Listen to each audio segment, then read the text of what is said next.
तो अंकिता प्रकरण आप सब लोग जानते हैं, जो हमारी बिटिया के साथ नाइंसाफ़ी हुई, एक अच्छा जीवन जीने का हक उसको भी था।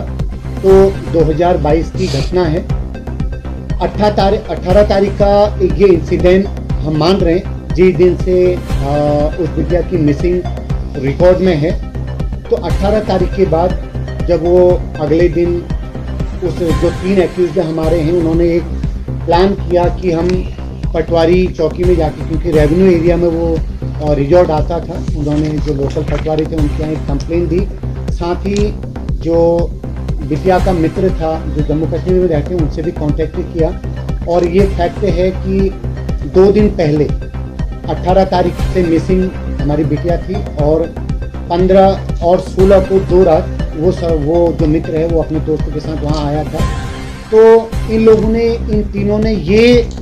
फ्रेम करना चाहा कि शायद अंकिता मॉर्निंग में हमारे रात को वापस आई थी और सुबह उसकी मिसिंग है और वो उसके साथ चली गई है। तो ये खुद पटवारी के पास जाते हैं। इसी दौरान मम्मी, उनके जो पेरेंट्स हैं हमारी पीड़ित मृतका के, उन तक भी बात जाती है, और अगले दिन वो मुकदमा दर्ज होता है मिसिंग में। इस दौरान 2-3 दिन तक मिसिंग में ये सारी कार्रवाई होती है, यहाँ होगी वहाँ होगी। इस दौरान जो विवेचना के दौरान हम लोग समझ पाए और जो सिनेरियो था, ऐसा लगा कि इन तीनों ने 18 तारीख की रात की जो घटना थी और अगले दिन मॉर्निंग में जो एक प्लानिंग करी, इस प्लानिंग के तहत वो ये डाइवर्ट करना चाहते थे या एक सिनेरियो क्रिएट करना चाहते थे कि बिटिया रात को शाम को हमारे साथ गई थी, तो रात को ही वापस आई है और मॉर्निंग आवर में अपने कमरे में नहीं है। इसका मतलब ये इनडायरेक्टली अपने स्टाफ को और उसके जो मृतक है उनके परिजनों को ये जताना चाह रहे थे कि 2 दिन पहले वो 2 शख्स जो बंदा आया था उसके साथ वो गई होगी, और 2-3 दिन तक इसी लाइन में काम हुआ, लगातार चीज़ें हुई। तो जो पुष्पदीप उस दोस्त का नाम है, उस तक जब मृतका के मदर फादर की अप्रोच हुई, उनके साथ आशुतोष नेगी जी, मैं उनको धन्यवाद पे करूँगा कि लगातार उन्होंने इस पूरे केस में परिजनों के साथ और हमें भी जो संभव मदद थी वो लगातार दी है, और उन्होंने इस मुद्दे को बहुत संवेदनशीलता से समझा और उसके हर पहलू पे काम किया, वो भी उनके टच में थे। तो इस दौरान कुछ चीज़ें, अब मैं 20 और 21 की बात बता रहा हूँ, कुछ चीज़ें जो वो मित्र के पास थी, जो वो ये बता सकता था कि शायद पीड़िता या अंकिता जो बिटिया है उसके साथ ये सब चीज़ें हुई। एक अनुमान उसने परिजनों के साथ शेयर किया कि मेरे पास इस टाइप की चैटिंग है। उसने चूँकि 2 दिन पहले वो 2 दिन वहाँ रह के गया है, तो स्टाफ से भली भांति वाकिफ है, तो उन लोगों से भी उन्होंने बात करी। तो 22 तारीख को जब एक केस हमें दिन में हैंडओवर हुआ पुलिस के, तो मैं क्योंकि तत्कालीन ASP पौड़ी था और बाद में SIT का भी मेंबर बना, तो मेरे सामने ही उन तीनों को पकड़ा गया है और उनकी अरेस्टिंग हुई। इंटरोगेशन का मैं खुद साक्षी हूँ। उन्होंने जो घटनाक्रम बताया, चूँकि पिछले 5 दिनों तक, 18 तारीख से आज 22 तारीख तक 5 दिन हो गए, इस 5 दिन तक एक नैरेटिव उनके द्वारा पूरे पब्लिक में, मीडिया में या परिजनों में दिया गया कि वो गई थी, वापस आई और मिसिंग। तो हमने जो प्रॉपरली इंटरोगेट किया, तो उन्होंने जो तथ्य हमको दिए, उस तथ्य से ये बात तय हुई कि जो 2-3 दिन पहले या सोशल मीडिया में जो आप देखते हैं एक्स्ट्रा सर्विस वाला टर्मिनोलॉजी, एक शब्द आपके संज्ञान में आया है और उसको प्रेशराइज किया जा रहा था, तो इस बात की पुष्टि भी हमने उस एंगल से उनके पूछताछ करी, तो उन्होंने एडमिट किया कि साहब हाँ, वास्तव में हम उससे इस टाइप की कुछ मांग चाह रहे थे और वो तैयार नहीं थी। तो हम ऐसा कुछ हमने प्लान किया, और रात को 18 तारीख की रात को, क्योंकि उस समय 9:00 में फ़ोन हमेशा के लिए ऑफ हुआ है मृतका का, तो हमारा मानना है कि वो घटना का टाइम था और घटना का स्थल। उसके बाद चूँकि मैं इस बात का साक्षी हूँ, उन तीनों को पकड़ने के बाद हमारी टीमों ने उस घटना स्थल को, जहाँ पर उन्होंने बताया था कि यहाँ पर वो चीज़ घटना हुई है, हमने उसको धक्का दिया। उस स्पॉट पे हम लोग, जो हमारी विवेचना का पार्ट होता है, इंडिविजुअली एक एक करके हमने तस्दीक किया, तो फुल प्रूफ था। उसके बाद अगला जो हमारा टारगेट था, क्योंकि जिस दिन इन्वेस्टिगेशन पुलिस की हैंडओवर हुई है 22 तारीख की शाम को, उसी दिन हमारा जो पूर्व IO है SSI लक्ष्मण झूला, वो उस रिजॉर्ट में गया, क्योंकि तब तक ये तीनों हमारी पकड़ में नहीं थे। रिजॉर्ट के लोगों से पूछताछ की, बिटिया उस दिन में रो रही थी, वो उसको कहीं जाना था, उसका बैग पैक था, ये सब चीज़ें आई और ये भी तय हुआ कि कि वो जबरन उसको अपने साथ कहीं लेके गए, लेकिन वापस आने की पुष्टि किसी ने नहीं करी। तो वो उसका जो कमरा था हमारी टीम ने शाम को विजिट किया और उसको बंद करके हमारा आईओ आया। नेक्स्ट मॉर्निंग 23 तारीख की सुबह को हमारा जो गढ़वाल मंडल की एफएसएल टीम होती है जो श्रीनगर में स्टेशन करती है, तो वो श्रीनगर से एक SI sub inspector, lady sub inspector उस समय उसको लीड कर रही थी, उसकी टीम वहाँ पर आई मॉर्निंग में 9 बजे के आसपास। उन्होंने प्रॉपर उस पूरे कमरे की वीडियोग्राफी करी और जो जेन्युइन एविडेंस थे वो कलेक्ट किए। ये बात मैं इसलिए जोर देके कह रहा हूँ कि जो बात बार बार आती है कि एविडेंस नष्ट हुए, इस मुद्दे को, इस तथ्य को हमने ड्यूरिंग ट्रायल,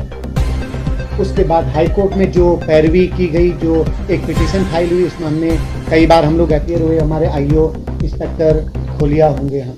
इंस्पेक्टर साहब आप भी इधर आ जाएं, ठीक। तो लगातार 5 बार पैरवी के बाद वो वीडियो वहाँ पर सीन हुई और सीन होने के बाद माना गया कि एविडेंस जो कलेक्ट होने थे 23 तारीख की मॉर्निंग में कलेक्ट हो गए। कलेक्ट होने के बाद वो एक एविडेंस के तौर पर हमारे पास उसका पेन ड्राइव में वो ड्यूरिंग ट्रायल भी यूज हुआ और जब हाई कोर्ट में ये पिटीशन फाइल हुई थी वहाँ और सुप्रीम कोर्ट में उस एविडेंस को प्रॉपर वहाँ सीख किया गया। तो मेरा ये फैक्ट आप सब लोग तक पहुँचा है कि वो एविडेंस कलेक्शन वाला काम हुआ है। उसके बाद रात के इंटरोगेशन के बाद जब चीजें हुई, अब कहानी, क्योंकि अभी तक एक मिसिंग में जो केस रजिस्टर्ड हुआ था अब वो डाइवर्ट हुआ है, कन्वर्ट हुआ मर्डर का मोटिव हमारे पास था कि कुछ एक्स्ट्रा सर्विस के लिए इमोरल ट्रैफिकिंग की जो सेक्शन हमारी थी उस सेक्शन के अकॉर्डिंग कि उसको एक गलत काम करवाने के लिए प्रेशराइज किया जा रहा था और वो उस बात को बाहर आउट न करे, क्योंकि ये बात शायद वो तीनों अभियुक्त जान चुके थे कि इस फैक्ट को पीड़िता ने अपने मित्र को शेयर कर दिया। अब उनको लगा था शायद ये और बाहर होगा तो हमारा वो रिजॉर्ट या जो हमारा ये काम है ये डिफेम होगा और हम शायद काम नहीं कर पाएंगे। ये उनकी एक सोची समझी साजिश थी और उस साजिश के तहत 9:30 से 10 के बीच में वो इंसिडेंट हो गया। उसके बाद मर्डर में कन्वर्ट होने के बाद हमने एक क्राइम स्पॉट जो उन 3 लोगों से इंटरोगेशन के बाद इस्टेब्लिश किया, केवल उन्होंने कहा नहीं, उसको हमने तस्दीक किया जिसका हमारे पास प्रमाण है। उसके बाद जो बॉडी रिकवर हुई 24 तारीख की सुबह, वो बॉडी उन्हीं की निशानदेही, उसी, क्योंकि अभी तक मिसिंग केस था, अब इस जगह पे हमारा घटना हुई और उससे 12 या 13 किलोमीटर आगे एक चीला बैराज है, वहाँ पर बॉडी रिकवर हुई। और इस दौरान जब ये बात हमारी फुल प्रूफ थी कि अब इनकी बात में सच्चाई है जो इन्होंने बताया कि यहाँ पर घटना और ये चीज़ इनके साथ हुई है, फ्लोटिंग वाटर था, तो 13 किलोमीटर के बाद नीचे हमको चिला बैराज में बॉडी रिकवर हुई